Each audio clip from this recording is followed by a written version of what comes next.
आज के इस प्रजा संग्राम पद यात्रा के समाप्ति कार्यक्रम में मंच पर उपस्थित हमारे बहुत ही जुझारू और कर्मशील और संवेदनशील अध्यक्ष सम्माननीय श्री संजय बंडी जी,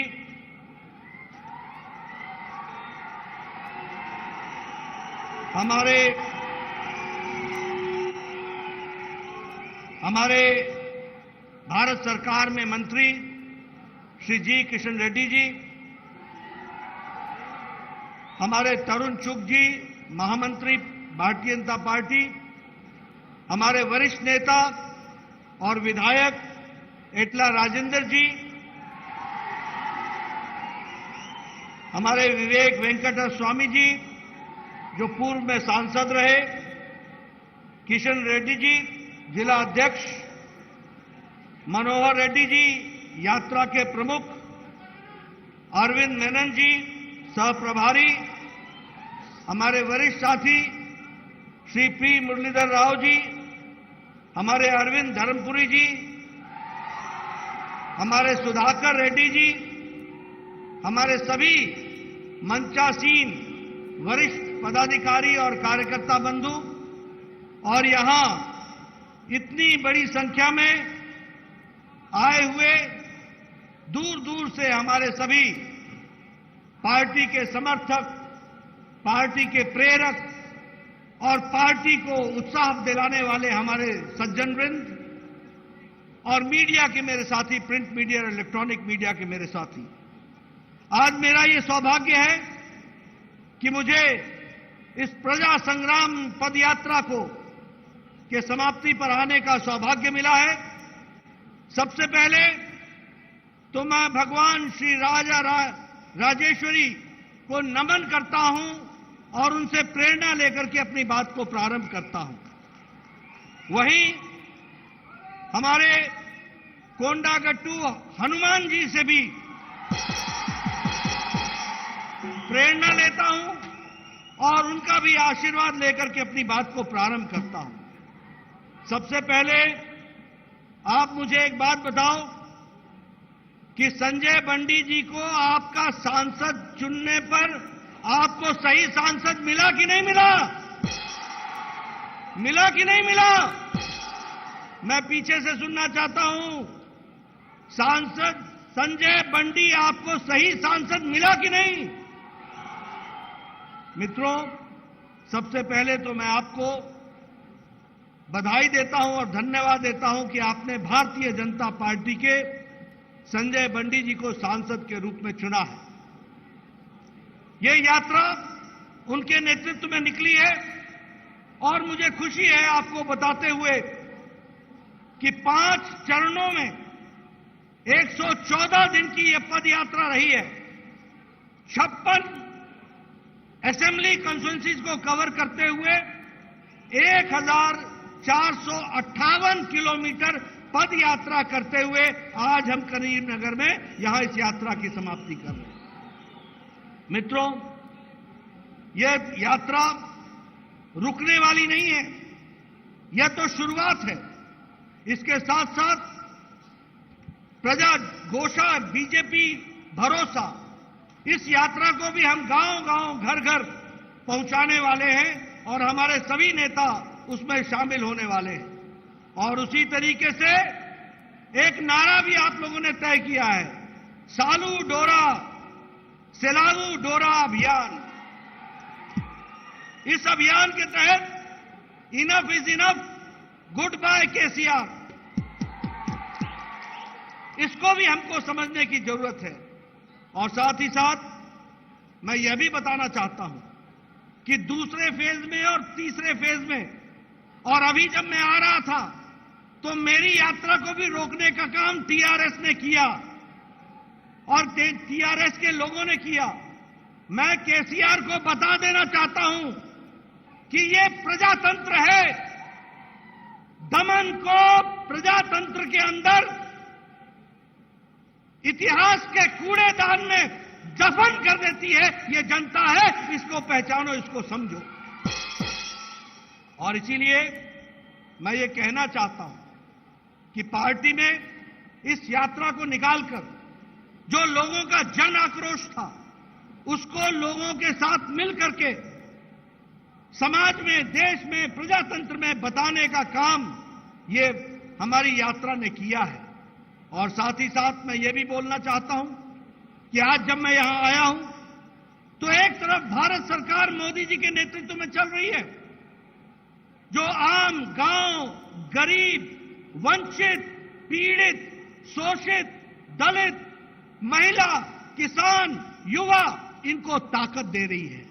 और वहीं केसीआर की सरकार भ्रष्टाचार, अनाचार, प्रजातंत्र का गला घोटने वाली और जनता विरोधी नीतियों के साथ वो यहां पर काम कर रही है। ऐसी सरकार को न रहने का अधिकार है, न काम को आगे बढ़ाने की दृष्टि से उन्होंने कोई काम किया है। अब समय आ गया है जब उनको गुड बाय कहा जाए, उनको आराम दिया जाए और हमारे लोगों को काम दिया जाए और सरकार को आगे बढ़ाने का इंतजाम किया जाए। मित्रों, अगर मैं समाज के सभी वर्गों की बात करूं, हम लोगों ने कहा सबका साथ, सबका विकास, सबका विश्वास, सबका प्रयास। कभी किसी ने सोचा था कि कोई आदिवासी महिला भारत की राष्ट्रपति बनेगी?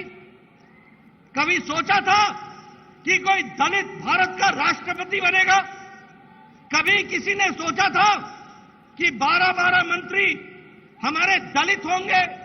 कभी किसी ने सोचा था कि 8 मंत्री हमारे केंद्र सरकार में आदिवासी वर्ग से होंगे और 20 से ज्यादा हमारे पिछड़े वर्ग से होंगे? ये सबको साथ जोड़ने का काम, एक माला में पिरोने का काम, सबका साथ, सबका विकास, सबका विश्वास और सबके प्रयास को आगे बढ़ाने का काम किसी ने किया है तो नरेंद्र मोदी जी की सरकार ने और नरेंद्र मोदी जी ने किया है। यह हमको ध्यान में रखना चाहिए। मैं इसके साथ साथ यह भी बताना चाहता हूं कि विकास के दृष्टि से आज अगर मैं तेलंगाना की बात करूं तो जो सड़कें बनी हैं वो पिछले 5 साल के अंदर केंद्र सरकार के द्वारा 4,996 किलोमीटर बनी है, 4,996 किलोमीटर।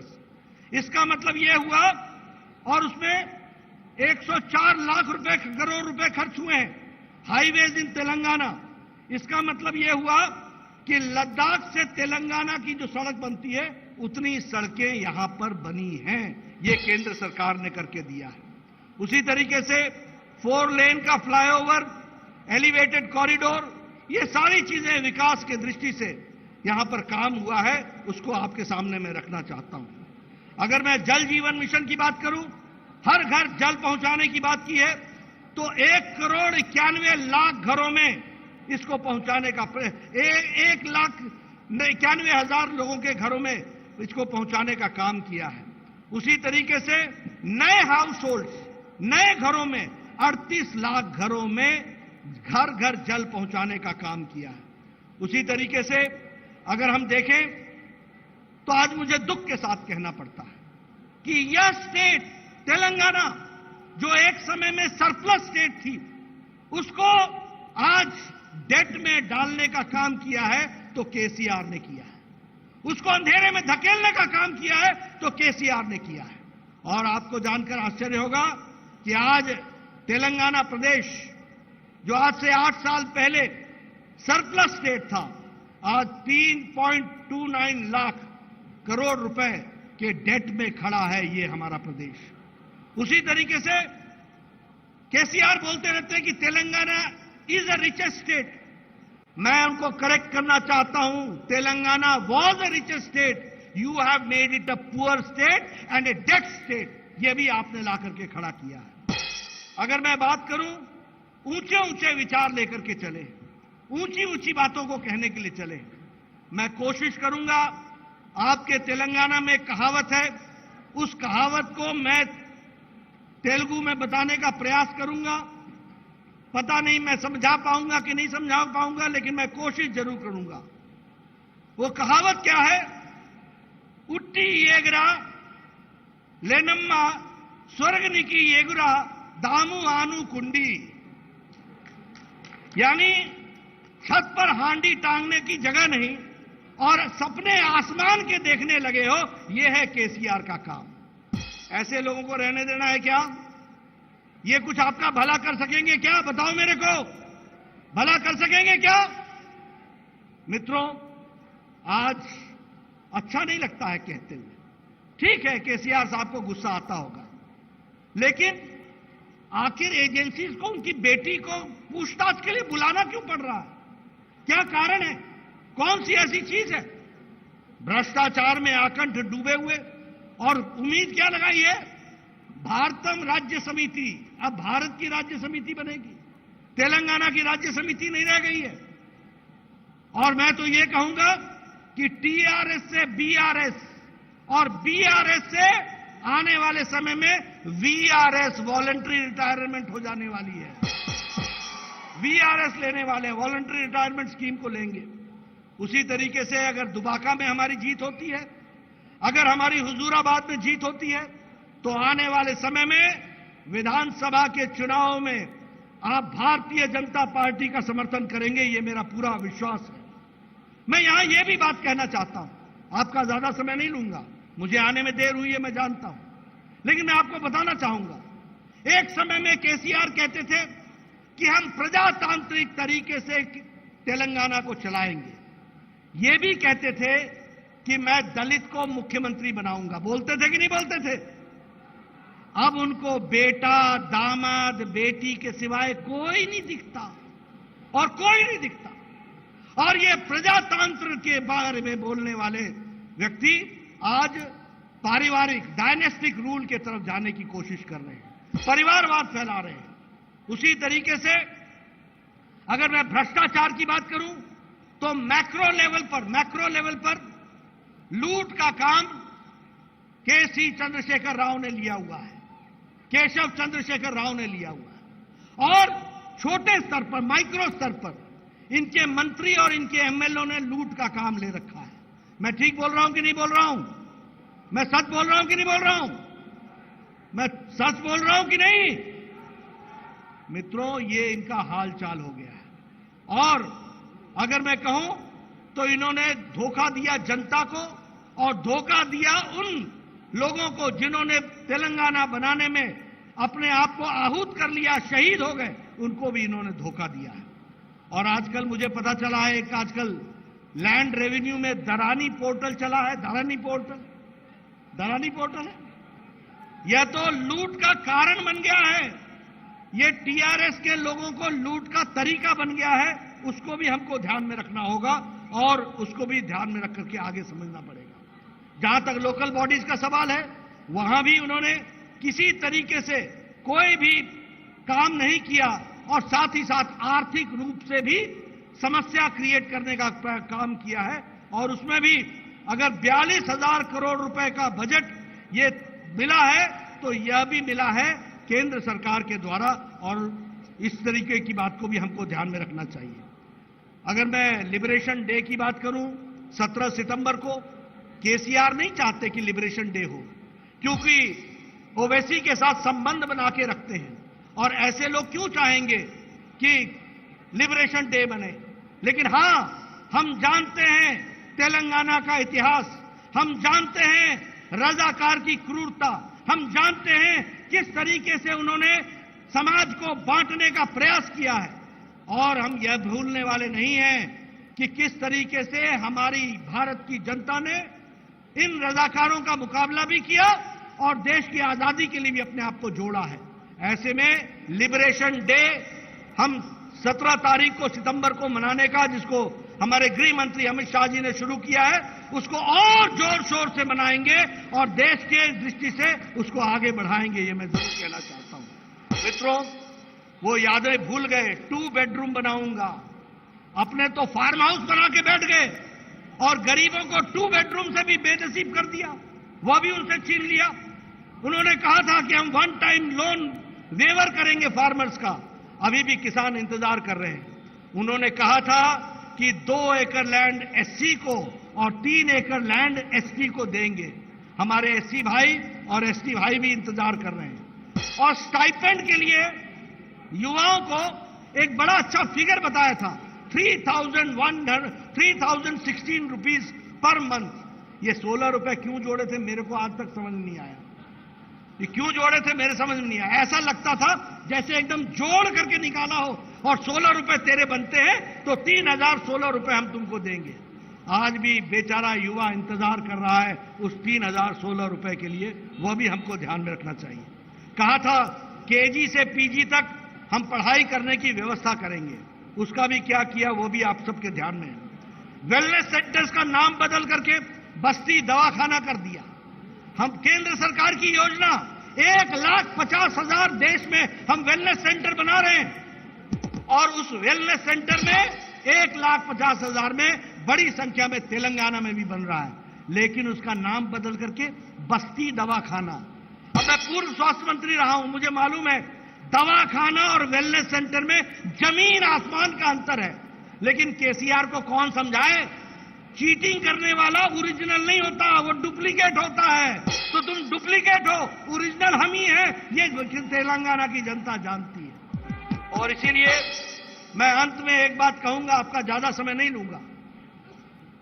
जो लोग चाहते हैं कि केसीआर की सरकार जाए, जो लोग चाहते हैं कि टीआरएस की भ्रष्टाचारी सरकार जाए, जो लोग चाहते हैं कि टीआरएस की दमनकारी सरकार जाए, जो लोग चाहते हैं कि टीआरएस का कुशासन वाली सरकार जाए, उनको ये याद रखना पड़ेगा कि केसीआर को कोई हटा सकता है तो वो भारतीय जनता पार्टी हटा सकती है। भारतीय जनता पार्टी इस काम को पूरा करेगी। इसलिए जो लोग केसीआर विरोधी हैं, जो लोग टीआरएस विरोधी हैं, जो लोग कुशासन के विरोधी हैं, जो लोग भ्रष्टाचार के विरोधी हैं, जो लोग वंशवाद के विरोधी हैं, जो लोग परिवारवाद के विरोधी हैं, उन सबको मैं आह्वान करना चाहता हूं, भारतीय जनता पार्टी के साथ जुड़िए, भारतीय जनता पार्टी के हाथ मजबूत कीजिए, भारतीय जनता पार्टी का कमल खिलाइए, और कमल खिलेगा और टीआरएस जाएगा।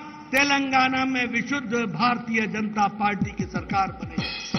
और मैं अंत में बतौर राष्ट्रीय अध्यक्ष बोलना चाहता हूं कि पद यात्रा बंद नहीं हुई है, पद यात्रा का एक फेज पूरा हुआ है। इसके बाद अगली यात्रा का हम फिर से घोषणा करेंगे और गांव-गांव जाएंगे, जन जन तक अपनी आवाज पहुंचाएंगे। और ये जो एटीएम वाली सरकार है ना, कालेश्वरम वाली, ये एटीएम की सरकार किया, एटीएम बदला जाएगा, ओरिजिनल एटीएम आएगा, जो केंद्र सरकार जिस बात को कहेगी उसको यहां पूरा करेगा और धरती पर लगाने वाला काम करेगा। इस बात को हमको समझना होगा। मुझे पूरा विश्वास है कि आप सब लोग इस यात्रा के लिए मैं शुभकामनाएं देता हूं, और आप आगे बढ़िए, पूरी ताकत से लगिए, तेलंगाना की जनता की सेवा कीजिए, तेलंगाना के जनता को आगे बढ़ाने का काम कीजिए, तेलंगाना राज्य को आगे बढ़ाने का काम कीजिए, और भ्रष्टाचारी सरकार को इससे मुक्त होइए। इन्हीं शब्दों के साथ बहुत बहुत धन्यवाद। जय भारत, जय तेलंगाना।